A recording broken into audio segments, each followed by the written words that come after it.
Hallo und herzlich willkommen zu einem neuen Video und heute geht es zwar um Smartwatches, aber mal ausnahmsweise nicht um Samsung Smartwatches wie die Watch 6, die Watch 4 und die Watch 5 Pro, die ich hier vor mir liegen habe, sondern ein neuer Sheriff ist in der Stadt und zwar die OnePlus Watch 2. Die kommt auch mit Wear OS daher, das ist vielleicht die große Überraschung sozusagen, also es war zwar schon länger bekannt, aber für mich wird das auf jeden Fall vielleicht ein Gamechanger auch für Samsung werden und deswegen gucken wir uns in dieser Serie die Uhr an.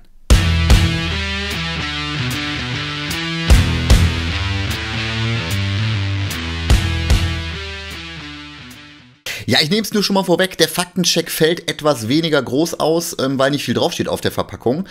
Also, wir sprechen hier über die zweite Version der OnePlus Watch. Die alte OnePlus Watch Version 1 sozusagen kam noch ohne Wear OS daher und quasi mit einem proprietären System.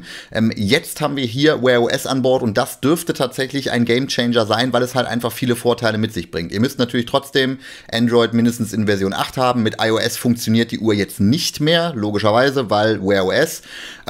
Und ansonsten gibt es da quasi auf der Verpackung nicht viel zu sagen, außer dass wir jetzt eben einen großen Schritt im Betriebssystem nach vorne sind.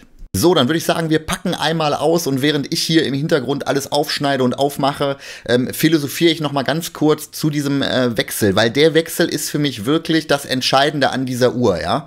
Wenn diese Uhr weiterhin mit einem proprietären System gekommen wäre, wäre das für mich eigentlich kein Argument gewesen, mir die OnePlus Watch 2 überhaupt anzugucken. Durch Wear OS jetzt und das, was man in den letzten Tagen und Wochen gelesen hat zu dieser Uhr, hat es mich tatsächlich gereizt und deswegen habe ich sie mir auch bestellt.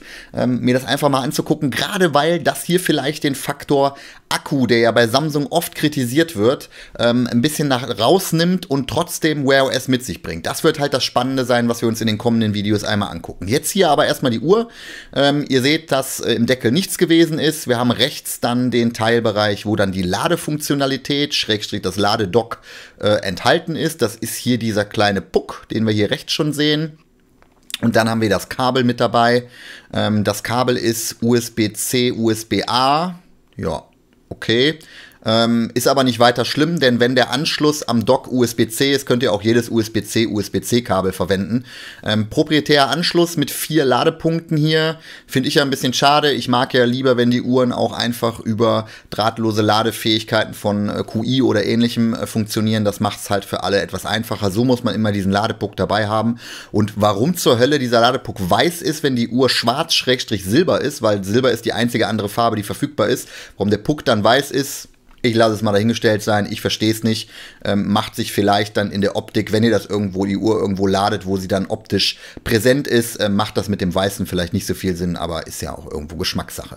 Gut, Quick Start Guide ist noch mit an Bord und der sollte auch auf Deutsch verfügbar sein, gucken wir mal, ja genau, da sehen wir schon, die deutsche Version ist auch mit an Bord, sodass das der Inhalt vom Paket gewesen ist, mehr ist nicht drin. Wir gucken uns jetzt mal die Uhr im Detail an. Hier haben wir jetzt also das gute Stück und ich habe die Folie erstmal dran gelassen, weil noch ganz kurz hier so kleine Erläuterungen zu den Knöpfen stehen. Also einmal der Home-Button, das ist oben diese Krone, die wir hier sehen können und der Multifunktions-Power-On-Button, das ist der untere Knopf. Auch das ja ein kleines bisschen unterschiedlich im Vergleich zu dem, was wir von Samsung zum Beispiel kennen. So, dann machen wir jetzt die Folie mal ab und wie geht die ab? Also hier an der Seite geht sie irgendwie nicht auf. Hier diese kleinen Klebestreifen. Ist aber verzwickter, als ich dachte und ohne Fingernägel auch etwas schwierig abzubekommen. So, letzter Versuch, sonst hilft nur rohe Gewalt. Komm, ab das Ding. So, wahrscheinlich hätte man es auch einfacher aufgekriegt. Ich habe es jetzt nicht hinbekommen, egal. Gut, das ist also die Variante in Schwarz. Es gibt auch noch eine in Silber. Ihr seht das hier, dass quasi durch diesen schwarzen Rand das Ganze auch bis das Display zunächst mal so wirkt, als ob es bis an den Rand geht. Hier oben die Krone, die hat übrigens keine Funktion. Also der Knopf schon, das Drehen funktioniert nicht, beziehungsweise es hat keine Auswirkung auf das Menü oder sowas, wie man das von anderen Herstellern kennt, was ein bisschen schade ist, weil wozu soll das Ding dann da sein?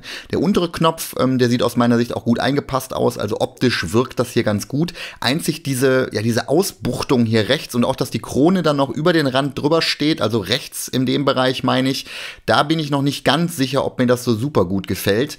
Das ist sicherlich bei anderen Herstellern im Zweifel besser gelöst aus meiner Sicht. Dann haben wir noch Lautsprecher hier an der Seite.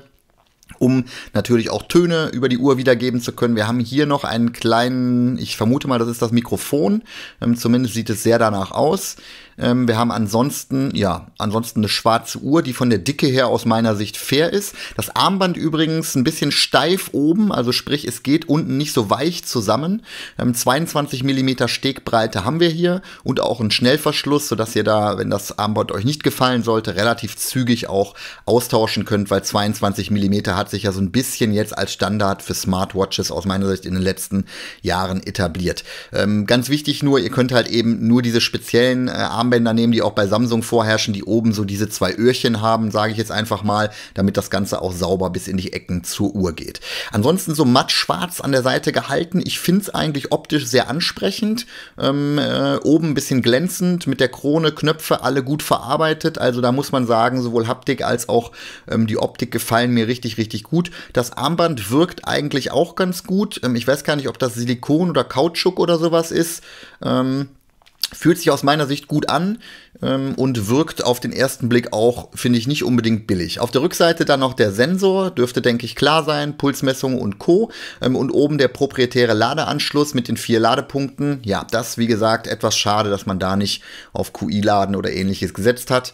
Die Ladestation ist übrigens so leicht magnetisch, sodass die beiden ineinander sich verbinden, ohne dass ihr da direkt die Ladepunkte treffen müsst. Das aus meiner Sicht auch nochmal ganz wichtig zu sagen, weil das ein entscheidendes Kriterium ist.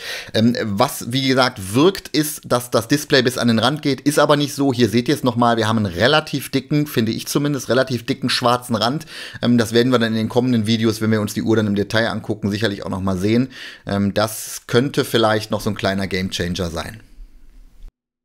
Ja, und mit Gamechanger meine ich natürlich die Optik, denn hier sehen wir auch, es fällt gar nicht auf. Wenn wir aber nachher einen weißen Display-Hintergrund haben, fällt es natürlich schon mehr auf, dass der Rand relativ breit ist.